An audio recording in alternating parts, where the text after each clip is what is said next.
Hello, hi, this is Gigi your face, and I'll be talking about a game between LiquidTLO and LaLush. LiquidTLO is playing as the red Terran at the 9 o'clock position, and LaLush is playing as the blue Zerg at the 3 o'clock position. This is a very good positioning for the Zerg player because it is the furthest point away from his Terran opponent. Not that I'm rooting for him, just letting you guys know as on a tactical basis that is a good spawn for a Zerg player. In any event, LaLush will be scouting the wrong direction with his Overlord, and there is a fly in my room that is scouting the wrong direction as well. I think I've hit him a couple of times, so at least I know he has brain damage and he should not last that much longer. I've been trying to kill him for the last 48 hours and there he goes. Damn it. Alright.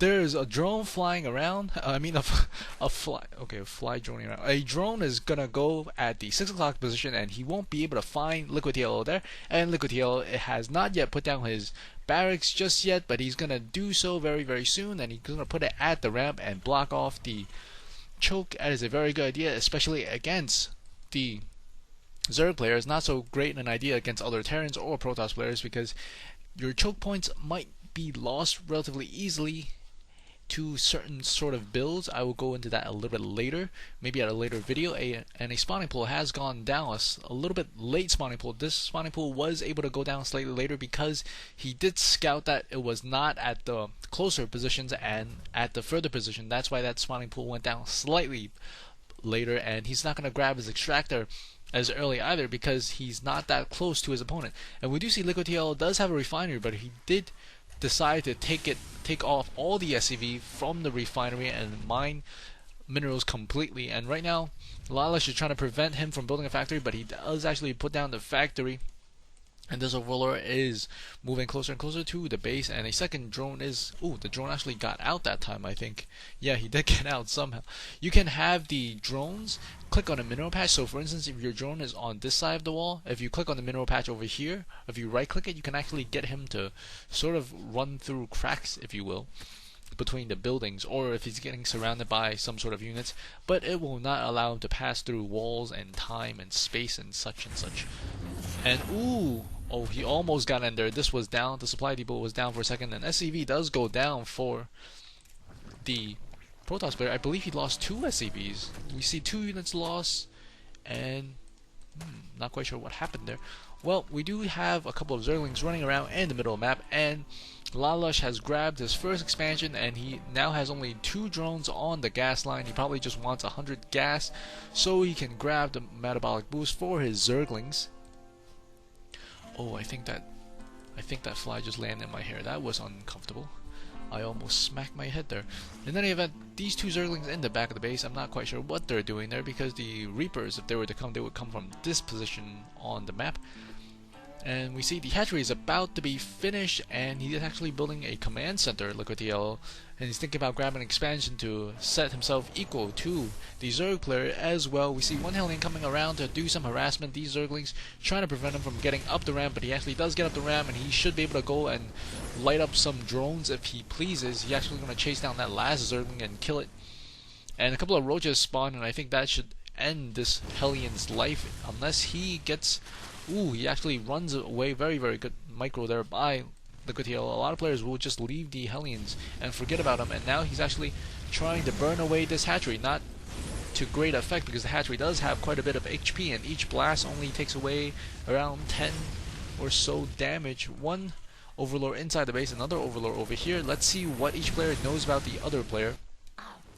Well, LiquidTLO does definitely know that LaLush has the Roach Warren because he has roaches on his side and actually fighting off the Hellions at the moment. We see a second extractor going up for LaLush as well as the lair tech is being researched, and we see an armory coming up. Ooh, an armory as well as an additional factory for LiquidTLO, so it's going to be a very, very mech heavy build, I suspect. Additional roaches being produced by LaLush at the moment, and Orbital Command is going to go up for his second command center as both players are trying to increase their economical advantage by probing or droning pretty hard.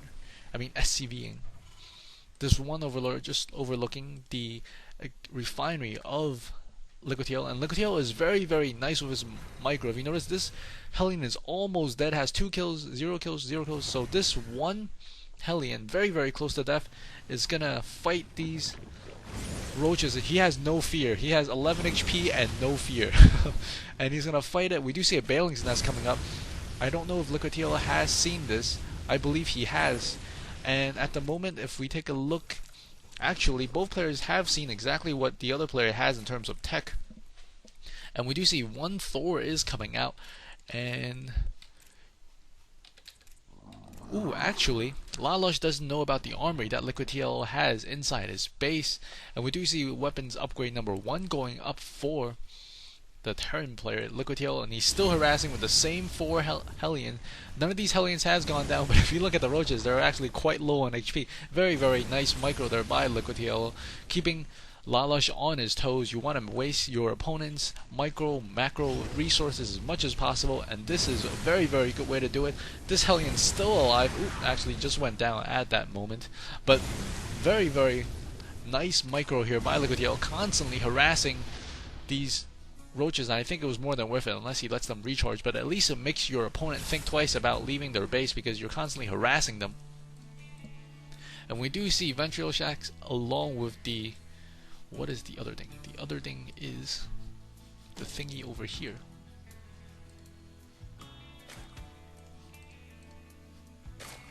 Right, the other one, which is both are the upgrades for the Overlords. And the second upgrade for the armor has gone up for the Terran player, and we do see some Bailings come out. Maybe he's thinking about dropping some Bailing bombs upon the base of LiquidTLO, because LiquidTLO's mech is not going to be as quick as the Overlords with the speed boost as well as the capability to pick up some Bailings, and I think that's exactly what he's thinking. He's morphing in some Bailings right now in front of his ramp, and I don't think LiquidTLO sees this coming, because he does know that he has a Bailing's Nest, but he might not necessarily see the drop coming because he's grabbing both of those upgrades very, very quickly for his Overlords. One Overlord spreading creep at the 6 o'clock position, and another Overlord watching the island, and one Overlord watching the entrance of LiquidTLO. LiquidTLO is building a lot of Thors, concentrating a lot on Thors, and not so much else. He has 2 Hellions, 3 Thors, and 1 Marine versus 10 Roaches, 12 Bailings, and 3 Queen.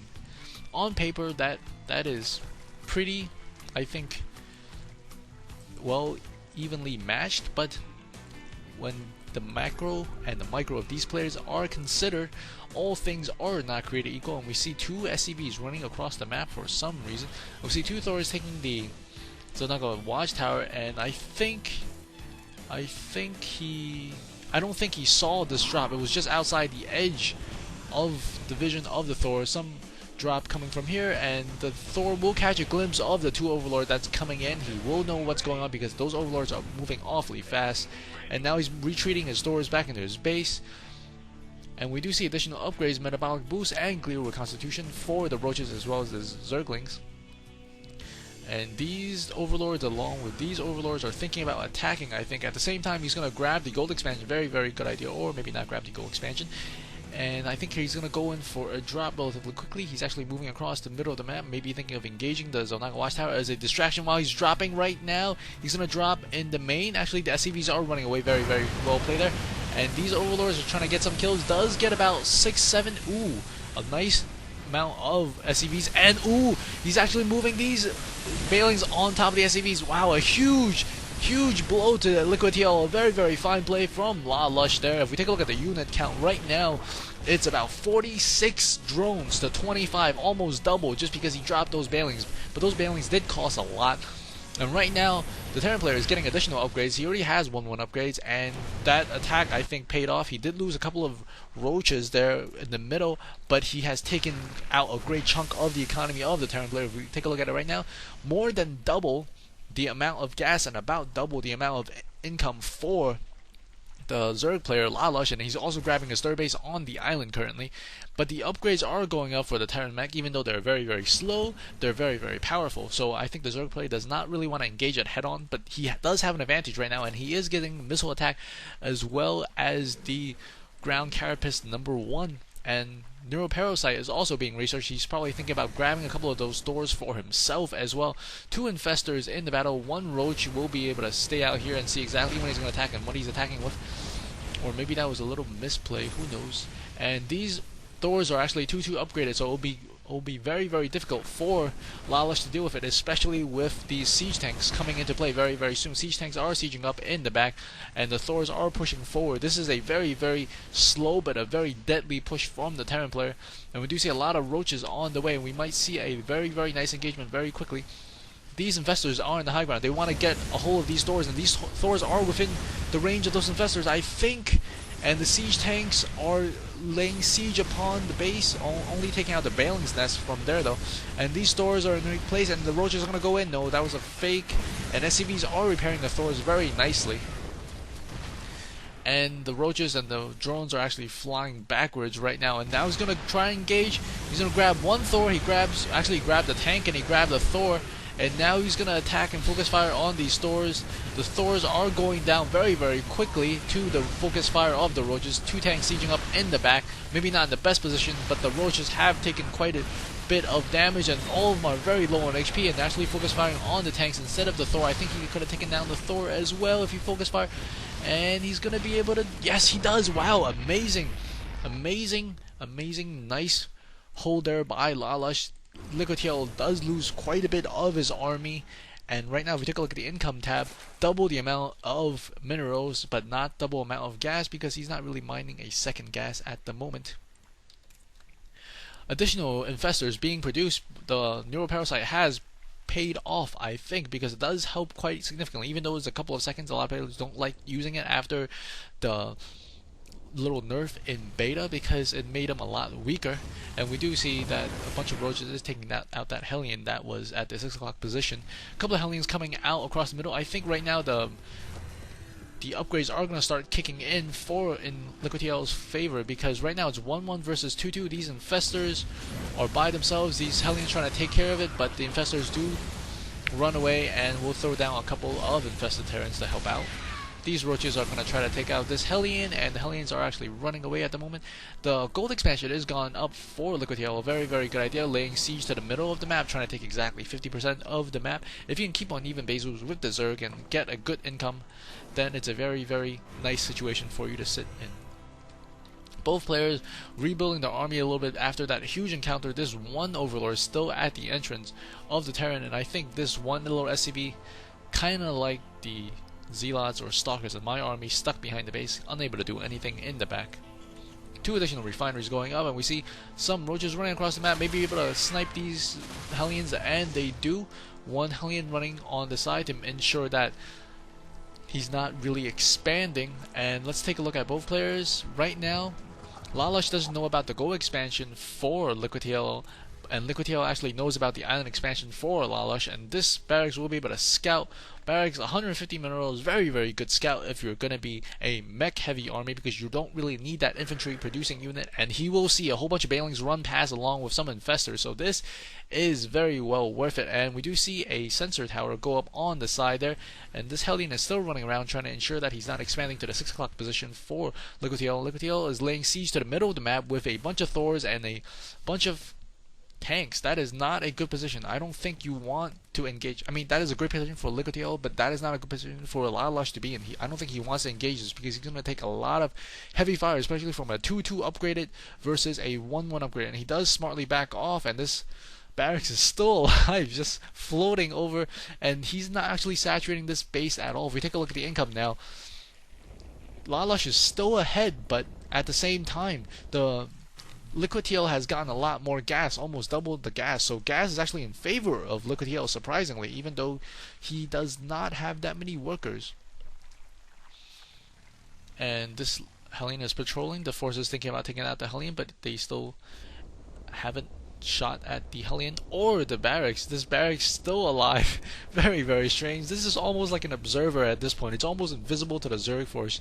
No Zerg wants to hit it, and he's not making any Hydralisks. And that barracks is still up. This is, oh man, that is pretty funny. Not one unit can hit air for the Zerg.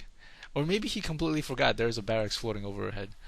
In any event, we might see an engagement pretty soon. These tanks are thinking about sieging above head, and this barracks does give him vision of these units below. And ooh, those Bailings will die to those precious tank shots very, very quickly.